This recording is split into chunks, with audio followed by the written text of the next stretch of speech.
السلام علیکم ورحمۃ اللہ وبرکاتہ۔ اے ایم ملک چینل میں آپ کا خیر مقدم ہے۔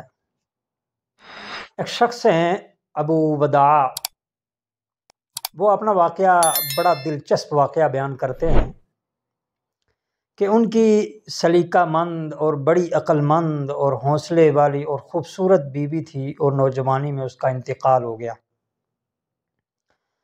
اب جس شخص کی نوجوانی میں بیوی انتقال ہو جائے یا بیوی کا شوہر انتقال ہو جائے تو پھر کیسے حالات اور مصائب آتے ہیں، اس کا تصور وہی کر سکتے ہیں یا ان کے ماں باپ جو ہیں وہ اس کا تصور کر سکتے ہیں کہ کتنی مشکلات کا پھر سامنا کرنا پڑ جاتا ہے اگر نوجوان مرد کی بیوی فوت ہو جائے یا نوجوان لڑکی کا شوہر فوت ہو جائے۔ بہرحال وہ بڑے آنسو بہا رہے ہیں اور رو رہے ہیں، دل غمزدہ ہے۔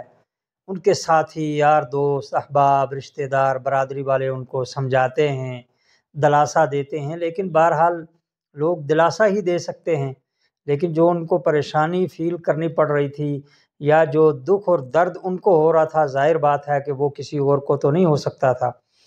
وہ بڑے پریشان اور اسی حال میں کئی دن گزرے اور کئی دن کے بعد انہوں نے اپنے دل کے غم کو ہلکا کرنے کے لیے ایک بزرگ کی مجلس میں جانے کا فیصلہ کیا۔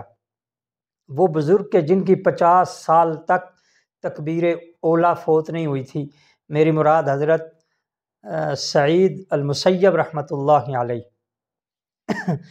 بہرحال وہ ان کی مجلس میں پہنچے اور ان کا درس چل رہا تھا، یہ بھی درس میں بیٹھ گئے۔ درس سے فراغت کے بعد حضرت نے دریافت کیا کہ اتنے دن آپ کہاں غائب رہے بھائی، جو درس میں غیر حاضری رہی؟ تو انہوں نے فرمایا کہ حضرت میری نوجوان بیوی فوت ہو چکی تھی اور اس کی کفن دفن اور تعزیت اور مہمانداروں جو آ رہے تھے لوگ اسی میں لگا ہوا تھا، تو اس لیے درس میں حاضری نہیں دے سکا۔ سعید بن مسیب رحمۃ اللہ علیہ نے فرمایا کہ آپ نے ہمیں بتانا تھا تو ہم بھی کم سے کم جنازے میں شرکت کر لیتے، آپ کے کام کاج میں ہاتھ بٹا سکتے۔ تو انہوں نے کہا کہ حضرت آپ کو تکلیف یا دینے کی وجہ سے میں نے جو ہے اطلاع دینا مناسب نہیں سمجھا۔ بہرحال باتیں ہوتی رہیں۔ اس کے بعد حضرت سعید بن مسیب رحمۃ اللہ علیہ نے فرمایا کہ بتائیں اب آگے کیا ارادہ ہے آپ کا، شادی کرنی ہے یا نہیں کرنی؟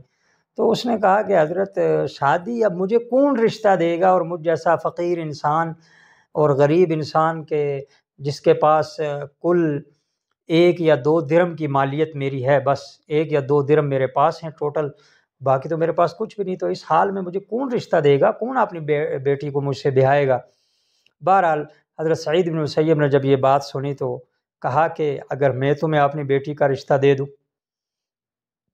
وہ ایک دم حیران ہوا اور کہا آپ اس بیٹی کا رشتہ کہ جس بیٹی کا رشتہ ایک دفعہ بادشاہ نے اپنے بیٹے کے لیے مانگا تھا اور آپ نے انکار کر دیا تھا؟ کہا کہ جی ہاں، اسی بیٹی کا رشتہ۔ بہرحال وہ بڑا حیران اور پریشان ہوا، تو اس نے کہا ٹھیک ہے، جیسا آپ مناسب سمجھیں۔ تو حضرت نے وہیں 2-3 مہر کے عوض میں 2 گواہوں کو بٹھا کر اپنی بیٹی کا نکاح اس سے کر دیا۔ اللہ اکبر۔ اب یہ گھر چلا گیا اور گھر جا کر اس سوچ بچار میں کہ میں کچھ تھوڑے سے پیسے کہیں سے ادھار لوں اور ولیمے کا انتظام کروں اور اپنی بیوی کو گھر میں لاؤں۔ اب یہ سوچ رہا ہے کہ بھائی اگر پیسے مانگنے بھی جاؤں، ادھار مانگنے بھی جاؤں تو کس سے مانگوں؟ غریب اور مجبور انسان کو تو ویسے بھی کوئی نہیں دیتا ہے، لوگوں کو ڈر ہوتا ہے کہ ہمارے پیسے نہ کہیں ڈوب جائیں، تو مجھے کون ادھار دے گا؟ تو ایسا آدمی اگر رشتہ داری میں بھی کہیں چلا جائے نا تو اس کو 1500 کی اس کی مدد کر دی جاتی ہے اور اس کو ٹال دیا جاتا ہے کہ کہیں ہم اس کو پیسے دے دیں مان لے اور ہمارے پیسے کل کو ڈوب جائیں گے۔ تو اسی سوچ بچار میں تھا کہ مغرب کی اذان ہو گئی۔ خیر وہ کھجور اور پانی لے کر بیٹھ گئے اور انہوں نے روزہ افطار کیا۔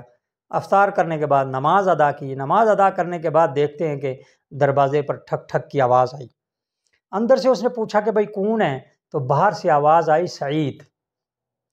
اب اس کے وہم و گمان میں بھی یہ بات نہیں تھی کہ میرے سسر سعید جو ہیں وہی ہو سکتے ہیں، بلکہ اس کے علاوہ جتنے سعید اس کے جاننے والے تھے، اس کے یار دوست تھے، سب اس کے ذہن میں آئے کہ وہ ہو سکتا ہے، وہ ہو سکتا ہے۔ لیکن بہرحال اس نے آ کے دروازہ کھولا تو دیکھا کہ سسر سامنے کھڑے ہیں۔ فوراً دل میں آیا کہ شاید اس وقت حضرت نے جلدی سے رشتہ کر دیا ہو، بعد میں گھر میں جا کر رشتہ داری میں برادری میں پتہ چلا ہو کہ یہ آپ نے بہت غلط فیصلہ کر لیا، ایک غریب انسان جس کے پلے کچھ نہیں اور اس کی بھی دوسری شادی آپ نے اس کو اپنی بیٹی بیاہ دی، یہ بات درست نہیں ہے، یہ طریقہ درست نہیں ہے، تو شاید معاملہ کل عدم کرنے کے لیے آپ تشریف لائے ہوں۔ تو پوچھا کہ حضرت کیسے آنا ہوا، آپ نے اطلاع دینی تھی، میں خود ہی آ جاتا۔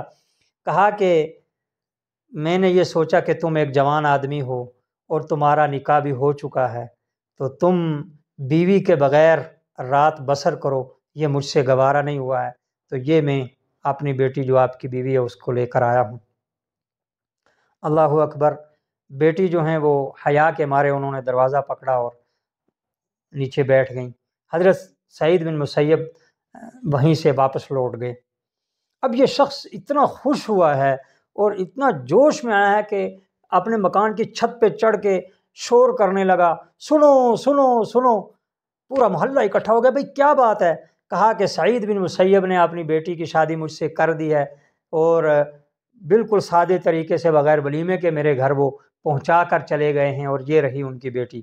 اور کیا بات تھی، جب لوگوں نے یہ بات سنی ان کے رشتہ داروں کی جو ہیں وہ پھر جھرمٹ کے جھرمٹ عورتوں کے مردوں کے آنے لگے، اور ان کی ماں بھی بڑی خوش، اور ان کی ماں کہنے لگی کہ نہیں، تجھ پر یہ حرام ہے، 3 دن جب تک میں اس بیٹی کو بناؤں گی، سنواروں گی اور اپنی تمام خوشیاں پوری کروں گی، اور اس کے بعد جو ہے یہ تمہاری جو ہے تم اس کے ساتھ رات گزارنا۔ بہرحال وہ کہتے ہیں کہ جب میں شب زفاف کے لیے ان کے پاس گیا ہوں، کیا دیکھتا ہوں کہ دین کی شیدائی، حافظ قرآن، عالم دین، شوہر کی قدر کرنے والی اور اتنی نیک سیرت بیوی کہ اللہ اکبر، اللہ کا شکر ادا کیا۔ بہرحال وہ کہتے ہیں کہ 1 مہینے تک سعید بن مسیب رحمۃ اللہ علیہ کی خدمت میں حاضر نہیں ہوا اور نہ ہی وہ میرے پاس آئے۔ تو 1 مہینے کے بعد جب ان کی مجلس میں گیا، میں نے سلام کیا، حضرت نے سلام کا جواب دیا، اور جواب دینے کے بعد کچھ نہیں بولے، درس شروع ہو گیا۔ بہرحال جب درس فارغ ہوا تو حضرت نے خیر خیریت پوچھی کہ آپ کی بیوی کیسی ہے، آپ کیسے ہیں؟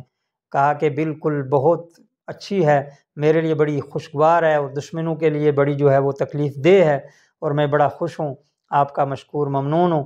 بہرحال آپ نے اس سے، حضرت سعید بن مسیب نے اس سے کہا کہ دیکھو، اگر کوئی غلط یا بری خصلت اپنی بیوی میں دیکھو تو فوراً لاٹھی اٹھا لینا۔ یہ الفاظ تھے سعید بن مسیب رحمۃ اللہ علیہ کے اپنے بیٹی کے لیے۔ تو یہ ہیں ہمارے اسلاف، یہ ہیں ہمارے بڑے کہ جن کے ہم نام لیوا ہیں۔ ایسے ہزاروں واقعات اور قصص کتابوں میں موجود ہیں جو ہم ڈھونڈ ڈھونڈ کے انشاءاللہ آپ کے لیے لاتے رہتے ہیں، تاکہ ہم ان قصصوں سے، واقعات سے، کہانیوں سے کچھ سبق حاصل کریں جو ہمیں کرنا چاہیے۔ بتائیں آپ کو یہ واقعہ اور حضرت سعید بن مسیب کا یہ عمل کیسا لگا ہے؟ کمنٹ باکس میں ضرور اپنی رائے کا اظہار کریں، اور اس ویڈیو کو اگر اچھی لگی ہو تو زیادہ سے زیادہ شیئر کریں، چینل کو سبسکرائب کریں اور بیل آئیکن کے بٹن کو ضرور دبائیں۔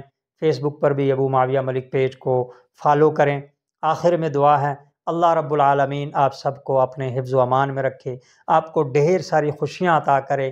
رب العالمین آپ پر آنے والی مصیبت، پریشانی، دکھ، دردوں سے حفاظت فرمائے۔